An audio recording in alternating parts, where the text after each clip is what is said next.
عطا صاحب سوری، یہ بتائیں کہ یہ کس کی سفارش کی ہے وزیر اعظم نے کہ جی فلاں آدمی کو ٹھیکہ دے دیں؟ کوئی نام بتائیں گے آپ؟ دیکھیے ایک بہت بڑے پراپرٹی ڈیولپر کو یہ ٹھیکہ دینے کی انہوں نے منظوری دی ہے، اور میرے 3 سوال ہیں اس میں، اور یہ آپ اس میں مزید انویسٹیگیشن کریں، آپ صحافی ہیں، آپ کے کئی ذرائع ہے کہ ایک تو والٹن ایئرپورٹ کی ایک تاریخی حیثیت ہے، اس کو بند کیوں کیا گیا، اور اس اتنی پرائم پراپرٹی کے اوپر وزیر اعظم کا کیا دلچسپی ہے، اور وزیر اعظم اس پہ کیوں تقریریں کر رہے ہیں کہ ہم سینٹرل بزنس ڈسٹرکٹ بنائیں گے؟ ایک طرف آپ نے راوی ریور فرنٹ کھولا ہوا ہے جہاں پہ آپ لوگوں کی زمینیں زبردستی اس کی خریداری کر رہے ہیں کہ ہم نے سینٹرل بزنس ڈسٹرکٹ بنانا ہے، ہائی رائز بلڈنگز بنانی ہیں، یہ زر مبادلہ، یہ ساری انویسٹمنٹ کہاں سے آئے گی؟ یا تو آپ وہ راوی ریور فرنٹ پہ کام کر لیں یا آپ اس پہ کام کر لیں۔ مجھے سمجھ نہیں آتا کہ یہ وزیر اعظم ڈائریکٹلی چیف سیکرٹری کو کہہ کے اس طرح کے پروجیکٹس کیوں شروع کروا رہے ہیں، اور اس پہ مزید تحقیقات ہونی چاہیے۔ کون ڈیولپر کون ہے سر؟ ڈیولپر کون ہے عطا صاحب؟ نام بتائیے نا، ڈیولپر کون ہے؟ میں اس پہ دیکھیں میں اس پہ مزید اس پہ کام کر رہا ہوں، انہوں نے بتا دیا ہے، میں کوشش کروں گا، نہیں ٹھیک ہے جی، میں کوشش کروں گا کہ میں اس پہ مزید بھی معلومات حاصل کر رہا ہوں۔ دیکھیں نا ابھی لاہور میں میں کوئی ایسی بات نہیں کرنا چاہتا، ابھی لاہور میں عطا صاحب یہ پروجیکٹ قتل ہوا ہے، مجھے بتائیں کہ وہ پراپرٹی یہ کتنا سے نہیں ہوا؟ پروجیکٹ شہباز شریف صاحب کے دور میں بھی مانا جی میں عرض کر رہا تھا کہ یہ جو پروجیکٹ ہے والٹن والا، یہ تو شہباز شریف صاحب کے دور میں بھی بنا تھا، پھر رک گیا تھا۔ کیوں رک گیا تھا؟ یہ تو پہلے بھی بنتا رہا ہے کہ جی اس کو چونکہ بہت شہر کے اندر آ گیا ہے تو اس جگہ پہ کوئی بزنس ایکٹیویٹی کی جائے اور ایئرپورٹ تبدیل کر دیا جائے۔ پہلے بھی ایک دفعہ مرید کے کا نام آیا تھا۔ دیکھیے شہباز شریف صاحب نے اس ایشو کو اس لیے رد کر دیا کیونکہ یہ والٹن پہ ایک باقاعدہ فلائنگ کلب بنا ہوا ہے، یہاں پہ تربیتی پروازیں جو ہیں وہ ہوتی ہیں، اور اس کی ایک مرکزی حیثیت ہے۔ یہاں پہ ایک بزنس ایکٹیویٹی راتوں رات ڈیسائیڈ کر کے جنریٹ کرنا، میں تو سمجھتا ہوں کہ یہ بڑے ظلم کی بات ہے۔ اور ابھی دیکھیے راولپنڈی رنگ روڈ میں مجھے نہیں سمجھ آتی کہ کیپٹن محمود ایک افسر ہے، کمشنر پنڈی تھے، ان کو آپ نے جیل میں بند کیا ہوا ہے۔ زلفی بخاری، سرور خان اور شیخ رشید کے خلاف کوئی کاروائی نہیں ہے۔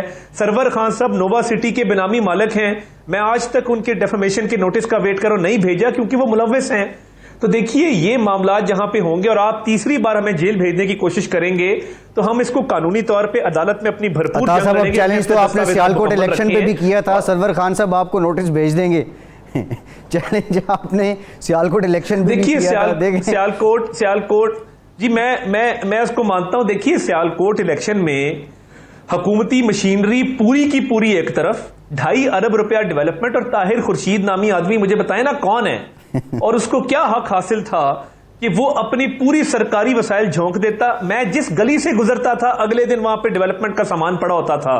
دیکھیے یہ آپ تو باعث برکت ہوئے پھر سیالکوٹ والوں کے لیے۔ طاہر صاحب ایک بریک لیتے ہیں، ایک بریک کے بعد واپس آئیں گے۔ یہ جو آپ سرور خان صاحب کو چلیں اس پہ بات کریں گے، اور دوسرا جو دیرینہ ساتھی نواز شریف صاحب کے ثناء اللہ زاری صاحب اور عبدالقادر بلوچ صاحب، انہیں چھوڑا تو بہت پہلے تھا لیکن اب وہ جو ان کے بیانات ہیں ان میں کتنی حقیقت ہے، بریک کے بعد جانتے ہیں، ہمارے ساتھ رہیے۔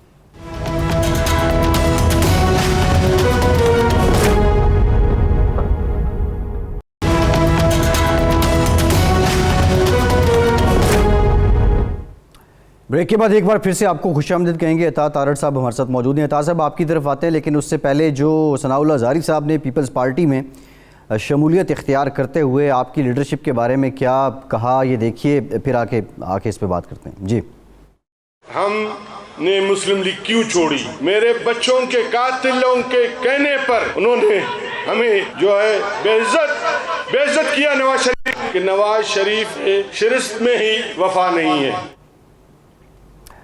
عطا تارڑ صاحب، نواز شریف صاحب جو ہیں حرص نہیں ہے ان میں وفا کی، اور ہم صرف عزت چاہتے ہیں اور ہمیں بے عزت کیا گیا۔ ثناء اللہ زاری ایک علامت تھے مسلم لیگ نون کی بلوچستان میں، آخر کیا ہوا کہ وہ اس نہج پہ آ گئے؟ یہ دیکھیں بڑا یہ ایک ستم ظریفی ہے اور یہ تاریخ کا جبر ہے کہ سٹنگ وزیر اعلیٰ ہو، نواز شریف نے اس کو وزیر اعلیٰ بنایا ہو، اور باپ پارٹی کے ساتھ مل کے آصف علی زرداری صاحب نے اس کی حکومت کا تختہ الٹایا ہو، اور اس کی وزارت اعلیٰ ختم کروا کے باپ کی گورنمنٹ وہاں پہ انسٹال کی ہو، تو میں تو یہ سمجھنے سے قاصر ہوں کہ بندے میں کوئی تھوڑی بہت ایک حیا ہوتی ہے، کوئی شرم ہوتی ہے، کوئی ایتھکس ہوتے ہیں. تو یہ یا تو اس بات کو تسلیم کریں کہ جی نواز شریف کا میرے پہ احسان ہے، مجھے نواز شریف نے وزیر اعلیٰ بنایا، حالانکہ نیشنل پارٹی جو کہ بلوچستان نیشنل پارٹی کے ساتھ ہمارا ایک معاہدہ تھا، 2.5 سال مالک صاحب ان کے وزیر اعلیٰ رہے، اس کے بعد اگر زہری صاحب کو بنایا تو میاں نواز شریف نے بنایا. تو یہ تو جس پہ احسان کیا ہو اس کے شر سے تو بچنا چاہیے. یہ حضرت علی رضی اللہ تعالیٰ عنہ کا قول ہے، مگر یہ ہماری جماعت میں اس بات پہ زیادہ توجہ دیں گے. عطا صاحب جی عطا صاحب ان کا گلہ یہ ہے کہ ہم نے الیکشن وہاں مسلم لیگ نون نے اور ہم نے جیتا، اور وزیر اعلیٰ پہلی ٹرم کے لیے انہوں نے مالک صاحب کو بنا دیا، اور پھر وہ ایکسٹینڈ کرنا چاہتے 2.5 سال، لیکن ہم نے نہیں ہونے دیا. ان کا گلہ یہی ہے. اور دوسرا جو آخری گلہ ہے وہ یہ ہے کہ جی ہمیں بتائے بغیر جو ہے وہ پہنچ گئے محمود اچکزئی کے والد عبدالصمد اچکزئی کی برسی میں، اور ہمیں پتہ ہی نہیں تھا. دیکھیے محترم ارشاد عارف صاحب، اس میں معاملہ یہ ہے کہ جب میاں نواز شریف نے فیصلہ کر دیا 2.5 سال بعد کہ یہ وزیر اعلیٰ ہوں گے، تو یہ تب بھار اٹھاتے، یہ تو استعفیٰ دینے پہ آ گئے، یہ ڈر گئے، یہ بھاگ گئے میدان سے. تو ایسے موقعوں پہ کھڑا ہونا ہوتا ہے. آپ وزیر اعلیٰ تھے، آپ کو اتنا ڈرنے کی کیا ضرورت تھی؟ اور اب آپ دبئی بیٹھے ہیں پچھلے کافی عرصے سے، تو میدان میں رہ کے مقابلہ کرتے نا بھائی. یا یہ تو 3 سال ہم نے اپوزیشن کے کاٹے ہیں، کہیں نظر آ گئے ہوں. تو یہ میں سمجھتا ہوں کہ یہ بڑا ظلم ہے کہ آپ ایک پارٹی کی طرف سے ضلع اس کے صوبے کے آپ عہدیدار بھی ہوں، آپ کو پارٹی نے وزارت اعلیٰ سے بھی نوازا ہو، مشکل وقت آئے تو آپ چھوڑ کے بھاگ جائیں. تو اب زرداری صاحب کے پاس کس منہ سے گئے ہیں؟ کیا انہیں زیب دیتا ہے کہ ایک ایسے شخص کے پاس جائیں جس کا تختہ الٹا؟ اور دیکھیے میں یہ سمجھتا ہوں کہ جو مین سٹریم پولیٹیکل پارٹیز ہیں، ان کے جو بڑے فگرز ہیں، ان کی خوشیوں غمیوں میں شریک ہونا معمول کی بات ہے. اس کو ذاتی دشمنی کے زمرے میں لانا یہ کوئی مناسب بات نہیں ہے. اور دیکھیے ہماری کتنی بھی تلخی کسی سے رہی ہو، ہم پھر بھی خوشی غمی میں شریک ہوتے ہیں، اور یہ ہمارا ایک کلچر ہے. تو یہ ثناء اللہ زہری صاحب کو زیب نہیں دیتا تھا. اگر جانا تھا گریسفلی جاتے اور اپنی بات کو متوازن طریقے سے رکھتے اور کہتے کہ جی میرے پارٹی سے اختلافات تھے، مگر ایک ایسی پارٹی میں جا کے جس نے ان کی حکومت کا تختہ الٹا، اپنے پرانے لیڈر کے بارے میں اس طرح کی جو ہے وہ باتیں کرنا، میں سمجھتا ہوں یہ نہ زیب دیتا ہے اور یہ نامناسب ہے. ٹھیک ہے ارشاد صاحب. نہیں، ان کو کہیں یہ تو نہیں کہ سمجھ آ گئی کہ حکومت بلوچستان میں بنانے اور نہ بنانے اور وزیر اعلیٰ بنانے اور نہ بنانے میں سب سے اہم کردار زرداری صاحب کا ہے، تو مجھے زرداری صاحب کے ساتھ رہنا چاہیے، جو بنا بھی سکتے ہیں بگاڑ بھی سکتے ہیں حکومت. دیکھیے یہ تو وقت بتائے گا کہ کون حکومت بنائے گا کون گرائے گا. مگر میں سمجھتا ہوں کہ اب سیاسی طور پہ اگر انہوں نے کوئی آپشن چننی تھی تو کسی نیشنلسٹ پارٹی کی طرف جاتے، اور پیپلز پارٹی کا اس وقت انتخاب کر کے تو انہوں نے اپنی ساکھ کو بھی متاثر کیا ہے، ان کی کریڈیبلٹی بھی متاثر ہوئی ہے، اور میں سمجھتا ہوں انہوں نے سیاسی خودکشی کی ہے. آنے والے وقتوں میں اونٹ کس کروٹ بیٹھتا ہے یہ تو آنے والا وقت ہی بتائے گا. مگر میں سمجھتا ہوں کہ کوئی سیاسی دانش مندی نہیں ہے، انہوں نے ایک لاشعوری میں فیصلہ کیا ہے اور بڑے ایک عجیب طریقے سے کیا ہے. جی ٹھیک ہے، بہت شکریہ. عطا تارڑ صاحب مسلم کے سینئر رہنما ہمارے ساتھ موجود تھے. ارشاد صاحب، ایک اور اہم معاملہ ہے اور انتہائی اہم معاملہ ہے. خطے کے حالات بدل رہے ہیں، افغانستان کے حالات بدل رہے ہیں، طالبان کی پیش قدمی جاری ہے. آج پاکستان کے وزیر خارجہ شاہ محمود قریشی صاحب نے کہا ہے کہ جو سیکیورٹی کونسل کا اجلاس ہوا افغانستان کے معاملے پہ، پاکستان کی انتہائی اہمیت رہی ہے اس سارے افغان عمل میں. اس کے باوجود اور درخواست کے باوجود پاکستان کو شرکت کی دعوت نہیں دی گئی، اور اس کی ریزن یہ ہے کہ سیکیورٹی کونسل کی جو صدارت ہے وہ ان دنوں بھارت کے پاس ہے. یہ جواز کتنا ویلڈ ہے، کتنا اس کو مان لیا جائے؟ اور دوسرا، ہماری جو سفارت کاری ہے کیا یہ اس کی کامیابی ہے یا ناکامی ہے؟ ارشاد صاحب. دیکھیں، 2 چیزیں ہیں جن کو ذہن میں رکھیں. پہلی بات تو یہ ہے کہ افغان ایشو پر امریکہ ہم سے کوئی بہت زیادہ خوش نہیں ہے. امریکہ اور نیٹو اور یورپ اپنے عوام کو، اپنی فوج کو مطمئن کرنے کے لیے کہ ہم شکست کھا کر کیوں بھاگے، 20 سال کی ہماری انویسٹمنٹ اور ہماری جد و جہد اور ہماری طاقت کیوں ضائع ہوئی، وہ ملبہ پاکستان پر ڈال رہے ہیں اور پاکستان کو قائل کر رہے ہیں کہ یہ بات آپ سمجھ لیں، مان لیں کہ جی آپ کی وجہ سے ہوا، اب آپ اگر ہمیں خوش رکھنا چاہتے ہیں تو طالبان کو مجبور کریں کہ وہ اشرف غنی اور یہ جو موجودہ سیٹ اپ ہے اس کے ساتھ شریک اقتدار ہو جائیں تاکہ ہماری فیس سیونگ ہو جائے۔ تو یہ صرف ہمیں جو وہاں نہیں بلایا گیا اور ہمیں موقع نہیں دیا گیا، یہ صرف انڈیا کی شرارت نہیں ہے یا چونکہ وہ پریزیڈنٹ تھا 1 ماہ کے لیے تو اس نے نہیں کیا، اس کے پیچھے کہیں نہ کہیں امریکہ بھی موجود ہوگا۔ لیکن امریکہ اب یہ بھی سمجھنے لگا ہے یا اس کو سمجھ آ گئی ہے کہ اگر افغانستان کا امن مطلوب ہے تو پھر وہ اشرف غنی کی موجودگی میں نہیں ہو سکتا۔ جو بات طالبان کہہ رہے تھے کہ اشرف غنی بہت بڑی رکاوٹ ہے قیام امن میں، اب امریکہ بھی نجی محفلوں میں امریکی جو بڑے لوگ ہیں، عہدیدار ہیں، وہ کہنا شروع ہو گئے ہیں، ماننا شروع ہو گئے ہیں۔ تو یہ پہلی بات تو یہ ہے کہ اشرف غنی کا مستقبل اب بہت زیادہ روشن نظر نہیں آ رہا۔ باقی سیٹ اپ کے ساتھ شاید طالبان جو ہیں وہ بات بھی کر لیں اور کسی نتیجے پر بھی پہنچیں، ایک بات۔ دوسرا یہ ہے جو محسوس ہو رہا ہے، میں صبح سے اسلام آباد میں ہوں اور ادھر ادھر جو پتہ چلایا ہے وہ یہ ہے کہ اگرچہ ہمارا موقف وہی ہے جو امریکہ کا ہے اور دنیا کا ہے کہ بزور طاقت قبضہ کابل پر نہیں ہونا چاہیے، لیکن یہ فیلنگ آ رہی ہے کہ اگر طالبان قبضہ کر لیتے ہیں بزور طاقت اشرف غنی کی حماقتوں کی وجہ سے، نیشنل آرمی کی کمزوری کی وجہ سے اور عوام میں قبولیت کی وجہ سے، تو میرا خیال ہے وہ بات کہ کوئی دنیا میں تسلیم نہیں کرے گا، وہ بات میرا خیال ہے درست ثابت نہ ہو اور طالبان کی حکومت کو اس بار تسلیم کر لیا جائے، کیونکہ طالبان یہ یقین دہانی کرا رہے ہیں پاکستان کو، روس کو، چین کو، امریکہ کو کہ ہماری حکومت جو ہوگی اس میں ازبک بھی ہوں گے، اس میں تاجک بھی ہوں گے، اس میں ترکمان بھی ہوں گے، اس میں ہزارہ بھی ہوں گے، اور یہ ایک وسیع البنیاد حکومت ہوگی۔ یہ دوسرا پہلو ہے۔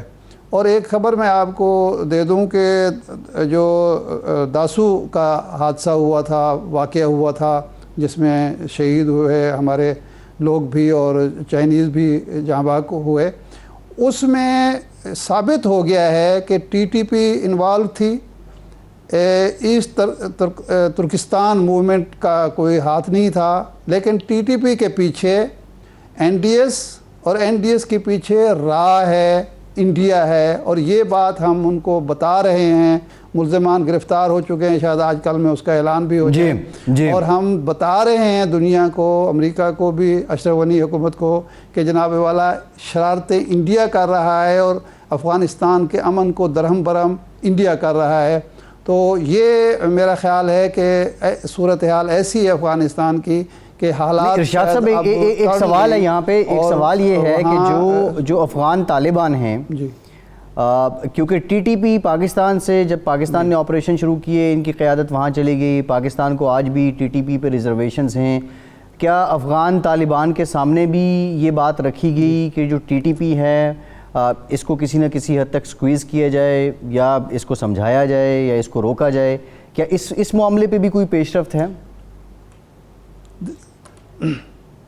دیکھیں، میری اطلاع کے مطابق یہ تو حقیقت ہے کہ ٹی ٹی پی نے جب زور پکڑا ہے تو وہاں حکومت اشرف غنی کی تھی یا حامد کرزئی کی تھی، وہاں نیٹو کی فوج تھی یا امریکہ کی فوج تھی، یا پھر انفلوئنس جو تھا وہ انڈیا کا تھا۔ وہ طالبان کے حکومت کے دور میں یہ ٹی ٹی پی وجود میں نہیں آئی، ایک بات۔ دوسری بات یہ ہے کہ میری اطلاع کے مطابق پاکستان نے تحریک طالبان افغانستان کو، ٹی ٹی اے کو یہ باور کرایا ہے، اور دوسرے دوستوں نے بھی، کہ یہ ٹی ٹی پی جو ہے وہ اس کو پیچھے سے بھارت کی مدد حاصل ہے، فنڈنگ ہے، تو اس کو اگر آپ نہیں روکیں گے تو یہ دشمنی پر مبنی اقدام ہوگا۔ اور میری اطلاع کے مطابق افغان طالبان نے ٹی ٹی پی کی قیادت کو کہا ہے کہ اگر یہ کام آپ نے دوبارہ کیا یا پاکستان میں مداخلت کی اور یا یہ حرکتیں کی تو آپ کا ہمارے ساتھ کوئی تعلق نہیں ہوگا۔ جی بالکل ٹھیک ہے ارشاد صاحب، پروگرام کا وقت ختم ہو گیا، آپ کا آج کے پروگرام سے اتنے۔